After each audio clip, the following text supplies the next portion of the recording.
G'day viewers and welcome back to a brand new series of Blokesworld. And this time we find ourselves in Thailand. And if you saw the last series, we were only home for about 5 days. We've been in Las Vegas eating the worst food on the planet. So we are so excited to come here, eat great food, lose weight and ride dirt bikes. We've been invited by the great crew at Enduro Tours Thailand. We're in Chiang Mai. We're going to go up for a ride near the Burma border. You're going to meet all the guys soon. It's like the UN of dirt bikes. We've got England, we've got Austria, we've got Victoria, New South Wales, Northern Territory and a couple of Queenslanders. This is exactly what you're going to see on tonight's episode. Hope you enjoy it.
So all our trips start and finish in Chiang Mai.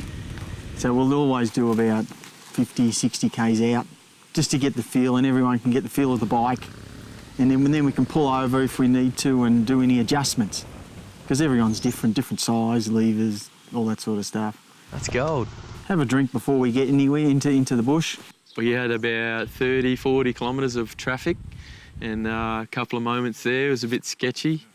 Old Ado had his left blinker on, I think, for about 65 kilometres, and that was quite scary to ride behind him at times. You didn't know if he was turning left or right or where he was going. The traffic was going left, he was going right, his blinker was going left. I didn't know what he was doing. Anyway, we managed to get out of the main drag, the main city, and without any problems. Then we basically hit some nice, really nice twisties for, I don't know, maybe about 10 kilometres. And that was really, really exciting. There was a lot of cool turns, and I was hanging the knee out a little bit and going around the turns as quick as I could on the little Hondas. They handled really well on the road, and it's all really exciting to get around those twisties as quick as you can. I couldn't imagine that this would be so much fun, you know. You just were cruising with your bikes and it was awesome. The tarmac was new and the grip was awesome. Then we came by an elephant camp or something, and we just stopped there and went in to see some elephants, and it was the first time for me seeing them. Then we went on, and we came to, it was completely new, and it was out of tarmac the whole time, and like big tarmac plate. We got comfortable on the bikes, you know. It was, at first, it was a little bit sketchy and a little bit more weight, but I got really comfortable on the bikes, and it was just ripping down the streets. And from that on, we went through a river, and from that moment on, we just went through deepest jungle and on. We found some pretty good trails.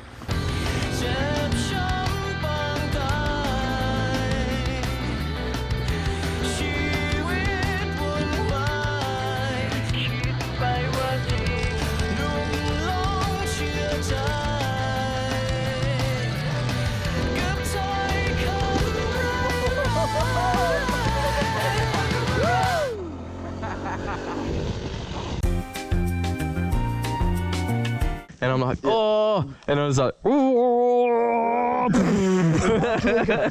Sketchy.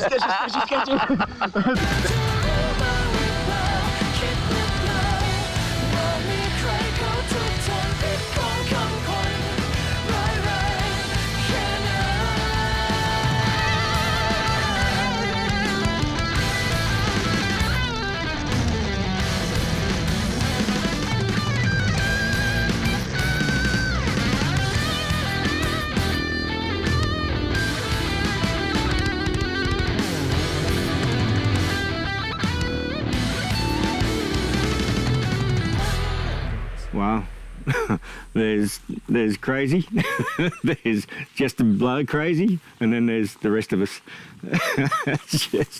There's some gun riders here, man. Well, you know, I see these guys, you know, Chris and Leon, and I'm thinking, wow, these guys are pro riders. I'm just going to sit at the back, you know. Russie's tail end Charlie. He's buzzing around my back wheel like a fly. And I'm thinking, oh, I've got to get away. So I sort of managed to get past Ado, and then I slow down a bit, and I'm thinking, what's that I can hear? It sounds like an accordion. So I'm riding along and I'm thinking, I don't know, is it something wrong with my bike? So I pull up and then Ado pulls up alongside me wheezing, and I realised it was Ado. Class stuff. Yeah, well, so that was section 1 done, and it's right about now that I wish we were eating salads in America, not Denny's and chicken fried steak and that bloody blob thing, because the blob is definitely taking its toll. It's still inside my stomach, I can feel it. Anyway, we're out there and having a ball, and it's like a riding school, you know. And before we started riding, I had a scholarship to go to the Chris Rourke School of Enduro, and I was going to get taught. And apparently, he's told me I have to go back to grade 10. I'm not fit enough to go to his university, so it's a lot of hard work out there. We're slipping and sliding, and once you get inside the jungle, the temperature just drops. You know, you're just riding in the shade, and it's beautiful. Rain ruts everywhere. But I'm telling you right now, my bike is awesome. I just wish I was fitter. But man, it's awesome. If you're sitting at home watching this, get your mates, go online, hook up Dave, look for him, and make sure you do this because it is amazing. Come on, you're Australian. We all love Thai food, so you get to ride your dirt bike and eat awesome food every half an hour. And, you know, a meal here costs about the same as a Snickers bar back home. It's ripping. Stick around, viewers, for more Blokesworld in Thailand after this. Welcome back to Blokesworld in northern Thailand. It's day 1 of 5 right now, and you're going to ride with Leon, the Austrian, as the boys head up the hill to get some lunch. สวัสดีครับคุณครูแสนสวยผู้ที่อยากจะช่วยคุณครูยกของผู้ถือเดินมาต้องมาใบก่ายกองผมก็มองแล้วก็นึกเห็นใจ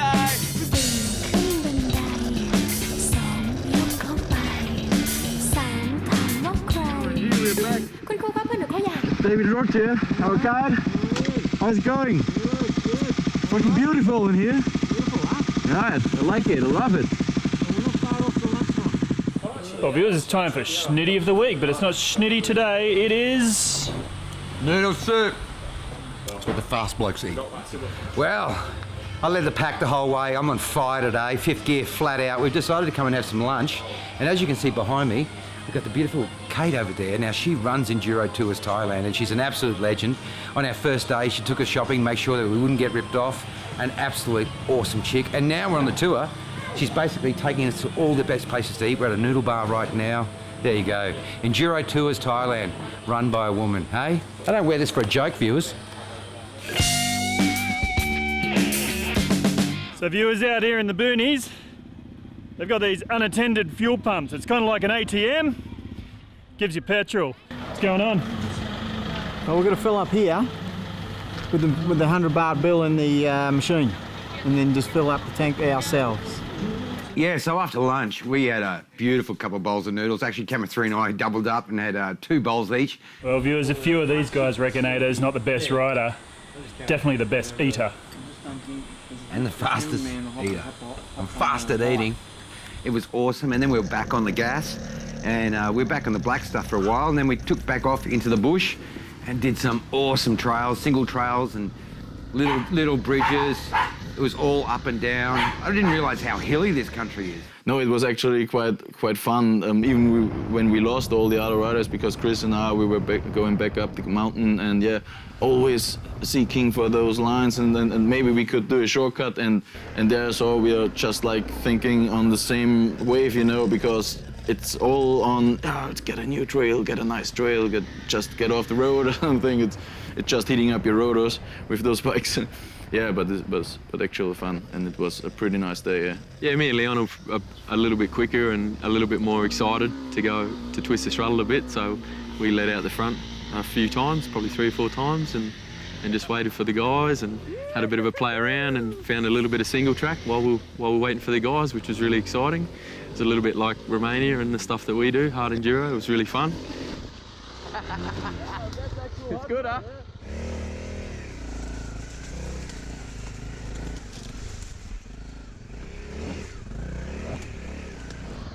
There was another one to the left too. Yeah, I saw it too, yeah. Maybe we'll try that one.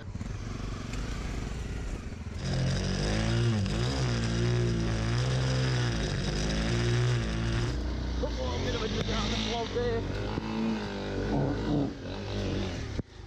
Oh, she's going down. It got stuck.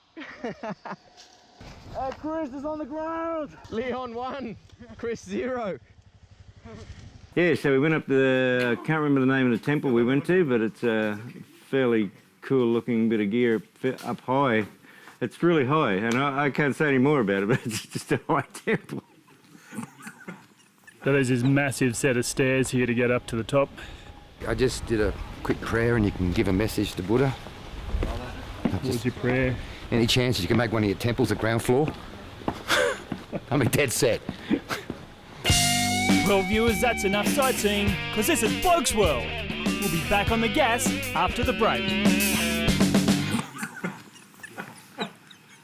Welcome back to Blokesworld in Thailand.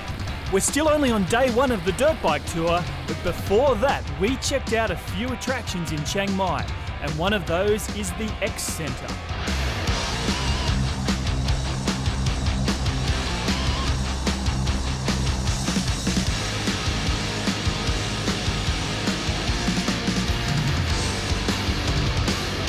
The idea of having a go-kart track was good, but in Thailand here it's really hot, or in the wet season it's really wet. So it's a bit difficult to have a go-kart track going all the time. So I actually got the idea from New Zealand. There's a few little indoor places in New Zealand, so we got that idea, and then I just got I built about 3 or 4 different go-karts till I got the gearing right to have enough power to drift in that. And it's not high speed, but it's under the cover, so you're out of the sun, and you can do it in all weather. And it's quite slippery. It's a lot more challenging than it looks, so you're going sideways a lot. It was all about drifting. We had a 5-minute warm-up, so it took 5 minutes to get used to it. Just the handle of the carts and so forth, and counter steering and the power of them. Even though there wasn't much power, but there was more than enough for the circuit. I had never so much fun on 4 wheels because it was drift karting and you had no traction at all there, and just spinning out those wheels and those stiff rear axle and everything. It was so much fun, and they were so nice to control. You went into a corner, hit the back brake, went on the gas again, and you had those 30 degrees angle spot on.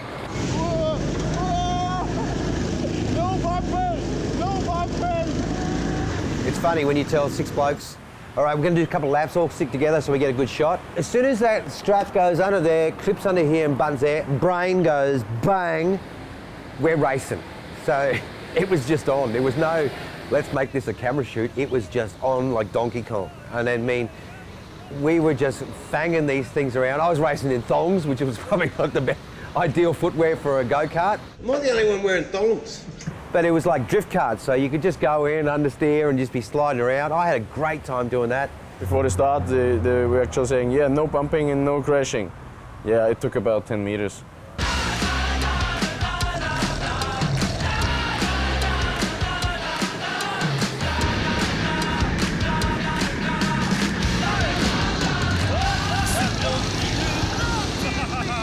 And yeah, then we had a race, buckled up with our GoPros, had a race, and it was so much fun. And it's on, viewers. The race is on. There's going to be a spin. I can just feel it. Oh, and it's going to be me. No, it's not. No, I'm going to hit the ball. That's Ado. There goes Ado. He's totally spun himself. Well, race time was on for young and old on the first corner. Ado was last. He started off pole position, hit the first corner, done a spun it around, and dead last. Chris Warwick was starting at the first place. I was second and starting. Yeah, we hit the first corner, came off the start pretty good. Went for Chris on the inside line, but yeah, Tim took the opportunity and he just used my weight for braking, I would say, because I was like, I'm gonna get Chris now in this turn. I have the good line, I have the good spot. Yeah, but Tim went for me, kicked me out in the first corner. So I had some hard time on the 4th place from then on to get back into business again. I can see Chris Warwick in the lead. We've just left Alan, aka Tim. People are being a bit more sensitive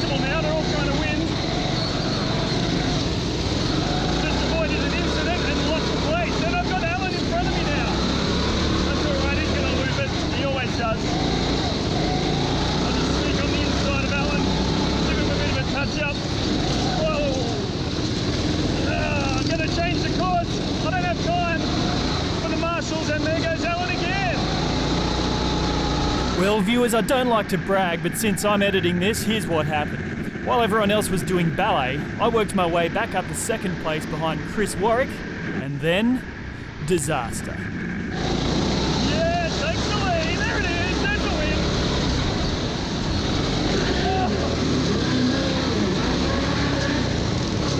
Oh, he's destroyed me. Oh, DNF. I've lost the chain. Did you lose your chain? Yeah, there's your chain. Battle for 1 and 2, and we've lost the chains. Disappointing.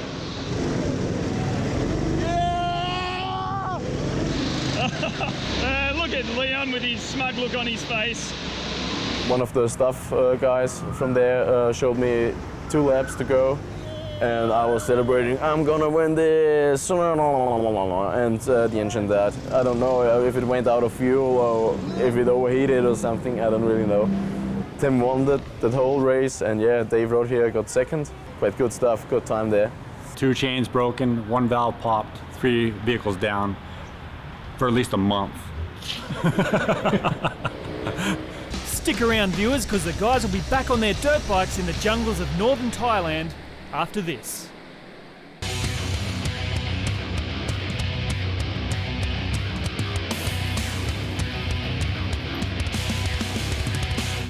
Now, tell us where we are now. What's the name of this town? Majam. Majam, So and we're in a homestay. Homestay. Mate, what a great little setup, Look eh? around us, we've got the house and the coffee shop there, and we've got a dormitory, tents. Yeah, all They got sorts of dogs stuff. we can play with. That's awesome. Yeah, well, the last 35 Ks, it was just heaps of downhill twist, sort of the thing you want to be doing on a nice little R6 or 600cc road bike, or maybe even the little 300cc road bikes they got going now. Me and Leon were melting the brakes, so to speak. They were boiling, and we were riding without brakes for probably a good half of it. At first we were going like chill out and just cruising around those twisty roads, but I got more excited, of course, and then I want to push the limits, but yeah, not actually push the limits because that would be not good on those tarmac roads with those tires. There's 6 of us riding, and it's funny because we've got 2 A-grade riders, 2 B-grade riders, and 2 C-grade riders. And the 2 A-grade riders today, we said, oh, we're going to the waterfall. And so what do? They passed the turn-off at about 150 Ks an hour. Well, actually, viewers, once we got home and looked at the footage, turns out Chris and Leon were just stopping for the occasional bush bash as well. And you know, I tried to explain to Dave when he's going, what should we do? Should we hang and stay here and wait for him? And I said to him, mate, we're not the Marines. We will leave a man behind. And that's exactly what we did. Grabbed Camo 3. Camo 3 was driving the Hilux. He was taking that Hilux. I never thought you were going to come out of that zone. That was fun. And yeah, we were just playing in the dirt, doing some slow-mo stuff, coming up the hills, riding some really nice rocky stuff. Man, absolutely awesome. Got to fly the drone over this valley, see some buffaloes.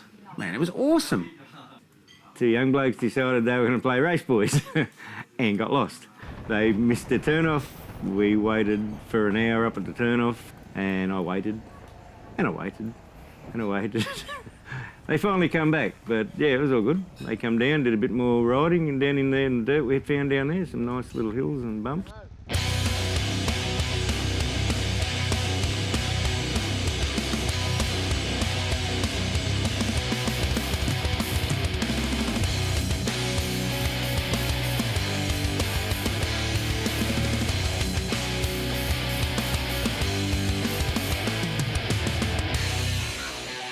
And then had a really cool ride back with the windy corners again. Yeah, Ado and the blinkers.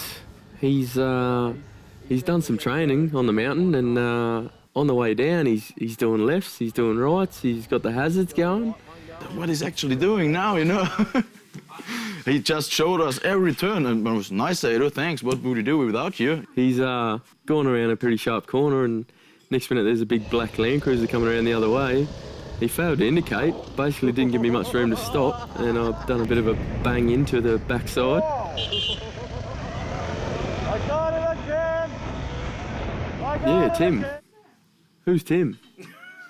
Me and Leon we had a bit of speed going, and then my brakes started fading, and Leon caught up, and then he went and tried to chase him down, and I was like, you know, I got back into town. I looked at the clock, it was 4:38, and I thought, I'll stop at the gas station. And I waited 4 minutes, and then I ran out of patience and thought, F it, I'll go and get a beer. Well, that's all we've got time for, but make sure you catch next week's episode. We head deeper into the Thai jungle, and things just get a little bit more sketchy.